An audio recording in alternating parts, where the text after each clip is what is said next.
Hello বন্ধুরা, welcome back to my channel. আমার নতুন একটি ব্লগে তোমাদের সবাইকে স্বাগত জানাই। আমি ভালো আছি, তোমরা কেমন আছো? আশা করি তোমরা সবাই ভালো আছো আর সবার সুস্থতা কামনা করে আজকের ভিডিওটা শুরু করছি। তো আজকের ভিডিওটা কি হয় না হয় পুরোটা কন্টিনিউ করতে থাকো, স্কিপ না করে। আশা করি আজকের এই ভিডিওটা তোমাদের খুব ভালো লাগবে। তো দেখো, সকালবেলায় উঠেই না বাসি ঘরের সমস্ত কাজকর্ম সেরে জলও ভরে নিয়েছি। আর আমাদের তো টাইম কলে জল আসে, মানে সজল ধারার জল, তোমাদের তো সবটাই শেয়ার করেছি। তো দেখো এইখানে মানে কলপাড়ের কাছ দিয়ে আমি কোথায় যাচ্ছি বলো তো? এই যে দেখো, জল তো ধরা হয়ে গেছে আর জল এখনও পড়ছে, কিন্তু জল বেশি হয়ে গেছে কি করব। আর যেহেতু আয়রন বেশি না, তাই জন্য মুখে কাপড়টা বেঁধে রেখেছি। তো দেখো, কলপাড়ের কাছেই তো মাঠ, আমাদের বাড়ির বাস্তু লাগোয়া মাঠ একসঙ্গেই। আর সেই এক কাঠা মাঠের কাছেই না দেখো সমস্ত পেয়ারা গাছ লাগানো রয়েছে। পেয়ারা গাছ, আখ গাছ, সাইডে সাইডে নারকেল গাছ, সমস্ত গাছ রয়েছে। তো পেয়ারা গাছগুলো 2-4 বছর মনে হয় লাগানো হয়েছে আমার বিয়ের আগে থেকে সম্ভবত, কিন্তু মানে কখনো পেয়ারা হয়নি। কিন্তু এই বছর না মানে ভরে ভরে পেয়ারা হয়েছে। এই যে দেখো, তো পেয়ারা মানে এক ঝুল হয়েছে, সেগুলো তো খাওয়া হয়ে গেছে। আর বাদ বাকি শুধু এইটাই ছিল দেখো। তো শাশুড়ি মা বললো যে ওইটা পেড়ে নিয়ে আসো, কারণ পাখি সব খেয়ে নেবে। কারণ একটু পেকে গেলেই কি হয় জানো তো, পাখি এসে সব খেয়ে নেয়, ল্যাজঝোলা পাখি এইসব এসে সব না খেয়ে নেয়। তো দেখো, ওইটা তো পেড়ে নিলাম, আরও একটা আছে ওইটা পারছি দেখো। তো ওই পেয়ারাটার মানে কাছে আর একটা পেয়ারা দেখো, ওইটা পাখি খেয়ে নিয়েছে দেখো। তো এটা পেড়ে নিচ্ছে, এই 2-3টে পেয়ারা আছে আর গাছে সেরকম পেয়ারা নেই। আবার নতুন করে না পেয়ারার যে বকুল হয় সেইগুলো আসছে। পেয়ারা গাছগুলোর পাশেই তো মাঠ, আর এই মাঠটায় না হাল হয়ে গেছে ব্যান ধান পড়বে বলে। সকালের কাজকর্ম তো সব সেরে নিয়েছি, চলে এসেছি দুপুরের রান্নার কাছে। দেখো, রান্না বান্না হয়ে গেছে, ভাত আর সেদ্ধ ঝোল হয়েছে মাছ দিয়ে। তো বিশেষ কিছু রান্না করিনি, কেন বলো তো, আমার শরীরটা ভালো নেই, তো পেটের অবস্থা খারাপ ছিল, সেই জন্যই মানে মা ছেলের দুজনেরই সেদ্ধ ঝোল করেছি। আর বিকেলে দেখো কত টিফিন, নিমকি, মিষ্টি, সিঙ্গাড়া, অনেক কিছুই ছিল। আর কেন ছিল তোমাদেরকে একটু পরেই জানাচ্ছি।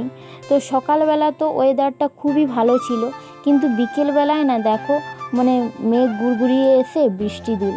তাই জন্য দেখো গাছগুলো যেন আরও তরতাজা হয়ে উঠেছে। আর যেহেতু আমাদের বাড়ির সামনেটা অনেকটা, তাই জন্য বৃষ্টি হলে না গাছগুলো তো লাফিয়ে লাফিয়ে বাড়তে থাকে, আরও যেন বন জঙ্গল হয়ে যায়। যাই হোক, দেখো বিকেলবেলায় তো ফল কেটে নিয়েছি ঋদ্ধিসকে দেবো বলে, বেদানা। আর ঋদ্ধিস দাঁড়িয়ে দাঁড়িয়ে দেখছে যে কখন ঠাম্মির সঙ্গে ঘুরতে যাব। তো ওর ঠাম্মি এখন নেই, কোথায় একটা গেছে, তো আমি ফলটা খাওয়ানোর পরেই ওকে আবার ঘুরতে নিয়ে যাবে। তো বিকেলবেলা তো ও না ঘুরতে গেলেই নয়, বাচ্চা মানুষ বুঝতেই তো পারছো, একটু তো ঘুরতে যেতেই হবে। আর যেহেতু প্রচুর পরিমাণে বৃষ্টি হয়েছে ঝমঝমিয়ে, তাই জন্য দেখো পুকুরের মাছগুলোও না মানে লাফিয়ে লাফিয়ে উঠছিল ডাঙাতে। তো কাকিমাদের বাড়ির পুকুরেরই মাছ এগুলো।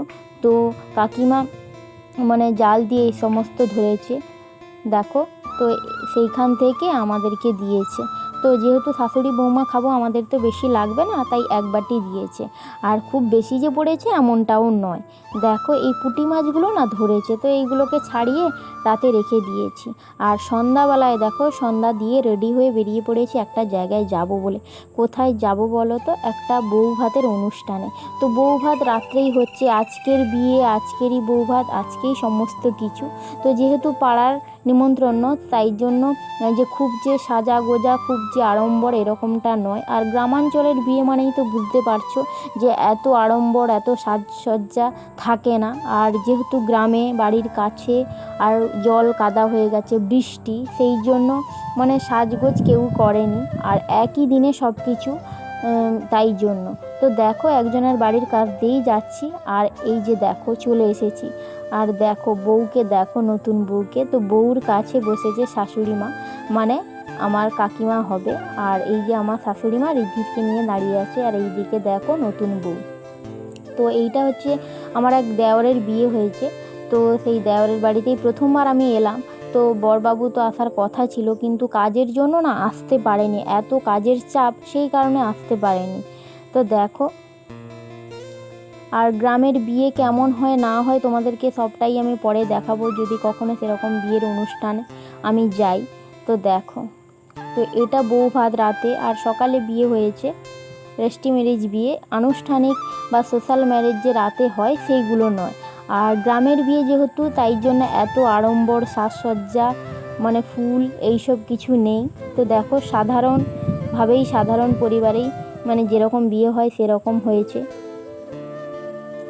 আর বউর মুখ এরকম কেন বলো তো, নতুন বউ না প্রচণ্ড শরীর খারাপ, মানে সারাদিন খায়নি, তারপরে না গ্যাস অ্যাসিড হয়ে গেছে, যার জন্য মুখটাকে এরকম করে রেখেছে। না হলে অন্য কিছু নয়, তোমরা হয়তো ভাববে যে এরকম করে রেখেছে কেন, আর অন্য কোনো ব্যাপার নেই। এই কারণে মানে প্রচণ্ড শরীর খারাপ, ডাক্তারও এসেছিলো সেই জন্য। তো আমি এই দিকে বসে আছি, কাকিমা আছে, সবাই মিলে বসেছিলাম আর নতুন বউর কাছে। তারপরে দেখো কিছুক্ষণ বসার পরে না সবাই মিলে খেতে চলে এসেছি ওপরের ঘরে ছাদে, ওইখানে প্যান্ডেল হয়েছে, ওইখানে খেতে এসেছি।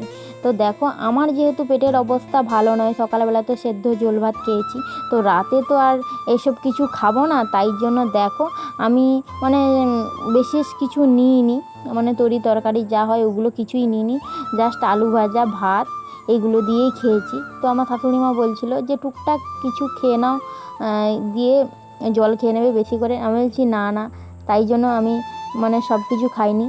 তো দেখো যেহেতু এখানে মানে আসা মানে দরকার ছিল, অনেকবার করে বলেছিল, তাই জন্য এসেছি, না হলে হয়তো আসতাম না। আর আমার জামাইবাবুও মানে অনুষ্ঠান বাড়িতে নিমন্ত্রণ ছিল, তাই জন্য এখানে এসেছিল। তো এসেই জামাইবাবুর সঙ্গে দেখা হয়ে গেছে, আর ঋদ্ধি ওর মেসোর কোলে উঠে পড়েছে। তো এখন খাওয়া দাওয়ার পরে তো বাড়ি চলে যাচ্ছি, আর চারিদিকে তো কাদা কাদাময়। যাই হোক বাড়িতে চলে এসেছি, আর আজকের ভিডিওটা এখানেই শেষ করছি। কেমন লাগলো না লাগলো অবশ্যই কমেন্টে জানাবে, আর আমার ভিডিওগুলো যদি তোমাদের ভালো লেগে থাকে অবশ্যই চ্যানেলটা সাবস্ক্রাইব করে পাশে থাকো। দেখা হচ্ছে নেক্সট ভিডিওতে, সবাইকে টাটা।